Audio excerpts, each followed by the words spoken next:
What's up, guys? It's Snappy Steven here, and it took me a while to get it. I finally decided to pick it up. I had it on pre-order for so long, and I just kept holding off, and I finally decided to go pick it up. So here it is. Finally picked it up. Halo Anniversary Edition. Now, I'm a huge fan of the Halo series. Halo was like the first-person shooter game that I got into on the Xbox. Is my favorite all-time shooter game, along with the Call of Duties, but those came out a little later. Now, the Halo 1, the first time I played that, I remember there's no Xbox Live at that point. The game didn't have Xbox Live, it's just System Link. I don't know if you guys recall XB Connect, but I would use that. And me and my buddies would play, and there'd be, 3 of us, and then we'd use XB Connect and connect to someone else with 3 people on their Xbox. And we'd have 6 people in the match. And it was so much fun. It's like, whoa, 6 people. Never played with 6 people before. And now you play online and it's like matches of 16, 18, 32, whatever. But back then, this is back early 2000s, and it was just so much fun. And you had to, XB Connect was so difficult to do because you had to set up System Link on your Xbox, then you had to go back over to the computer and connect with someone on XB Connect, and then go back to your Xbox and you two would be connected. You guys couldn't talk to each other at all because, there's no mics or anything at this point, really. And that was really the start of everything, and then Xbox Live came along as well later on. But I just remember we played this Halo nonstop. It was the best multiplayer I've ever played, and I still think the original Halo had the best multiplayer setup.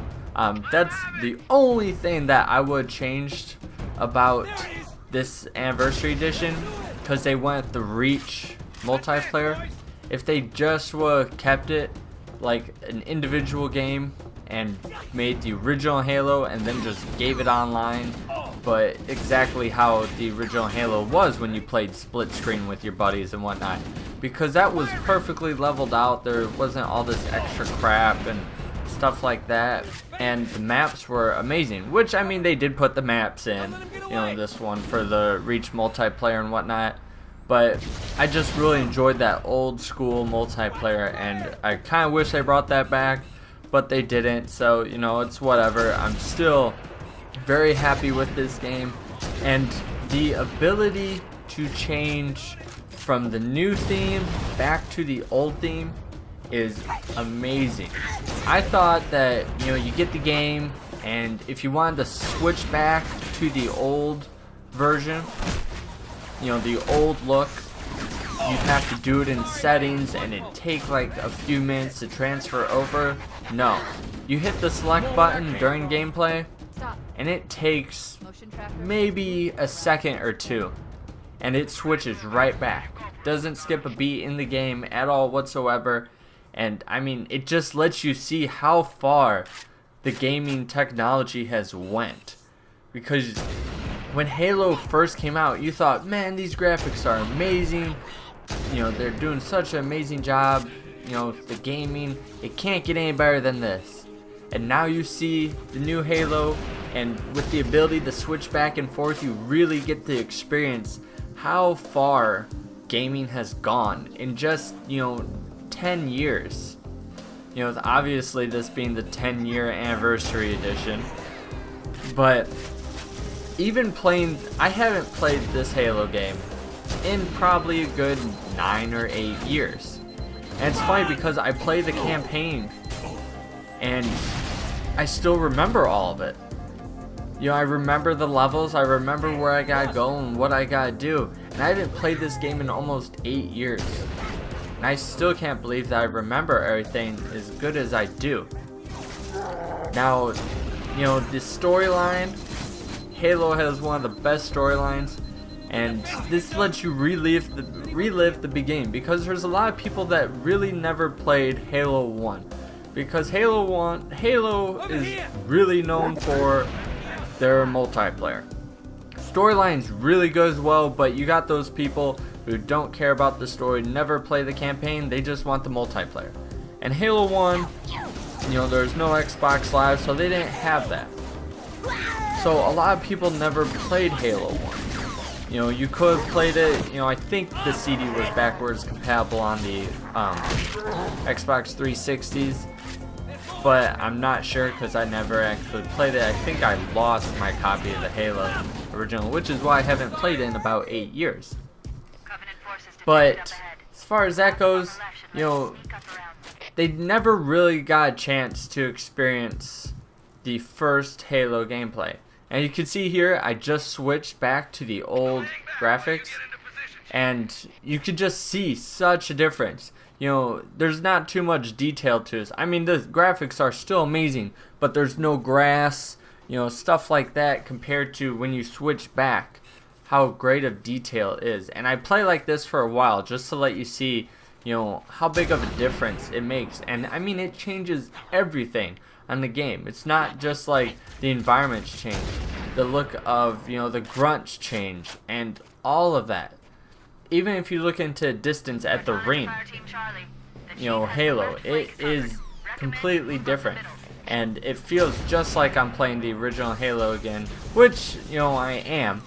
But the original graphics, it just reminds you of the game. And I got a few sniper fails in here, but I actually try to use my sniper for pretty much this whole entire map, which this actually works out perfectly because I'm able to get this whole level in the video. Whether I can talk for that long, I don't know yet. But about this game so far is the thing I love the most is they didn't change a thing. They didn't try adding anything to it, you know, making it better, anything like that. They left it exactly how it was. They just improved the graphics, and you don't even have to play on the improved graphics if you don't want to. And one of the best things they could have done with this, and makes everyone buy it, is they only made it $40. If it is $60, no one wants to pay full price for an old game that they've already played on the original Xbox that just has better graphics. But making it $40 gave people a better reason to buy it, and especially because, you know, with Halo 3 there's a very long pause before Halo 4 got announced. You know, Bungie and Microsoft split. We thought they were done, and they just left you hanging. And this is kind of nice little in between to keep you going until Halo 4 comes out, holiday season in 2012. Now, also with this game, one of the things that I really enjoyed out of this is probably this had to be one of my favorite campaigns, and it's pretty much because this is kind of the beginning. And, you know, they always say the first game is the best.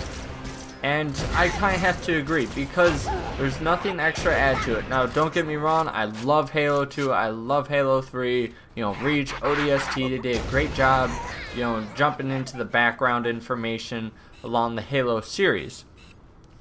And then this one, it just kind of gives you a refresher of how everything got started. And they kept it nice and simple. You know, you can't even, or at least I haven't got that far yet. I can't remember for sure, but I don't even think you can pick up a energy sword as of right now. Because I've been faced with a few energy swords, and once they're dead, I can't go get the energy sword. I don't exactly remember quite. It's been about 8 years since I played this, so I'm not completely positive on how that works on this one. But, you know, this is before you got the, you know, otherworld monsters. I can't even remember their names. It's been a while. But they look like, you know, vegetables running around pretty much. So this is like, it's nice. It's pretty stock. They don't have a lot of stuff added to it. It just lets you go around, have some fun. You know, there's not too much you have to do in this game except just follow the storyline. And, you know, lot of games, you never see them remake a game, especially 10 years later, 10-year anniversary. And surprisingly, with me working at GameStop, this was a very popular game. A lot of people picked it up, and it was just a really good value. You got it for 40 bucks. I even got a full Halo suit for my avatar, and it's great. And one of the things I also love about Halo is that it's an Xbox exclusive, and they are not adding it to the PlayStation 3. One of the things that I would hope to see in Halo 4 is, they just said it'll come out in 2012, but they haven't announced what system. Now there's the rumors that the new Xbox 720 is going to be released at E3 this year, or announced at least, and most likely come out around holiday season or even 2013. If it were to come out for 720, it'd obviously come out for 360 as well, because not that many people would have it by then. But I'm just interested to see the detail that would go into that, because you just see the 10-year jump in this Halo, and you can just see how far graphics went, and that's only one system different. It's from the Xbox to the Xbox 360, and the graphics made that much of a jump. Now, say they make a 20-year anniversary in 10 more years on whatever system we are on at that point, 720, whatever, and us looking back at these graphics right now being like, wow, I forgot how much further they went compared to the graphics that I'm playing on right now, to see how much more detail they can go into. Because when Halo 1 came out, you didn't think they could get into any more detail than that. You thought that was the best graphics out there, and every time they make something new, they always just surprise you and add more to it. One of the nice things about Halo is that, like 2, especially with all the series, and Halo 1, is the health system, because it's not just like Call of Duty where you die, or not die, but your health goes down low and then just comes back up and you're back to full again. Yeah, this has energy shield, so it does regenerate, but you still have a health bar that you have to worry about too. As you can see, I have 1 health bar, so I am just leaping. And this is a really good way to kill these guys, by the way. They usually miss on their swings then, and I end up taking both of them down, and I don't think they even hit me once. Also, they kept the guns, nice and simple in the first ones. There's no scope on, the assault rifle. And as you can see, I'm just kind of killing some time here, going around and teabagging everyone I killed. That's another thing that I love about Halo, is the teabagging. Halo is really the only game where people get teabagged, and they are well known for their teabagging. In Call of Duty, you never get teabagged or anything like that, and Halo just always has it, and they always will, and I doubt they're going to get, that trend's ever going to end for Halo. But I'm about a third of the way through the game right now, and I am loving every bit of it. So if you have not picked up this game yet, definitely pick it up. Well worth the $40, and just play it. Keep you occupied until Halo 4 comes out. So I hope you enjoyed the video. You got to see some gameplay of both, so I hope you enjoy it.